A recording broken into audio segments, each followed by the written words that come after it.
Hello বন্ধুরা, তোমরা সবাই কেমন আছো? আগের দিনের ব্লগটাতেই আমি বলেছিলাম সেদিনকে আমাদের কালী পুজো ছিল, তো ওই জন্য মাকুদিরাও সবাই চলে এসছে। এখন বাজে প্রায় 5:30 মতন। ওরা এই জাস্ট এলো, আমি ওদেরকে জল মিষ্টি খেতে দিয়ে আবার রাত্রে যা রান্না হবে সেটা জোগাড় করতে বসেছি। ছেলে দুটোকে ম্যাগি করে দিয়েছি আজকে, ওরা নিজেরাই খেয়ে নেবে এই জন্য। আর এদেরকে রান্নার মোটামুটি সব জোগাড় হয়ে গেছে। আজকে পনির আলুর একটা তরকারি হবে, এই যে মা পনির আলুর তরকারিটা চাপিয়েও ফেলেছে। আর হবে আলু ভাজা আর ঘুগনির কড়াইটাও সেদ্ধ হয়ে আছে। আর এদিকে ছোটো কাকিমণি আর দিদিভাই মিলে লুচি বেলছে।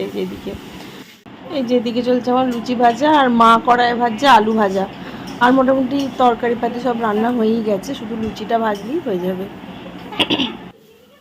সব কাজকর্ম মিটে গেছে।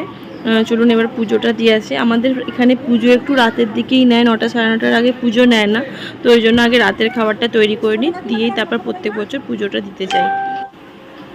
এই যে আমাদের বাড়ি থেকে বেরোলেই মন্দির, ও সবাই মিলেই যাচ্ছি পুজো দিতে।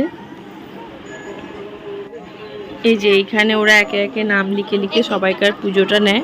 চলুন পুজোটা আগে দিয়ে নিই, অনেকগুলো পুজো দেওয়ার ব্যাপার আছে, তো আগে পুজোটা দিয়ে নিই, তারপর ঠাকুরকে আপনাদেরকে দেখাচ্ছি। এই যে আমাদের ঠাকুর, প্রত্যেক বছরই ঠাকুরকে খুব সুন্দর ফুল দিয়ে সাজায়। আর তখন না খুব ঝড় মতন একটা উঠেছিল, তো ওই জন্য ফুলগুলো এরকম নড়ছিল। আমাদের ঠাকুরের এরকমই একটা মহিমা আছে, মানে যত যাই হোক বৃষ্টি 1-2 ফোঁটা পড়বেই। এখন বাজে প্রায় ওই 11:30 মতন। সবাইকে খাইয়ে দাইয়ে আমি আর দিদিভাই খেতে বসেছি। আমি দিদিভাই আর মাই বাকি ছিলাম, আমি আর দিদিভাই খেতে বসেছি।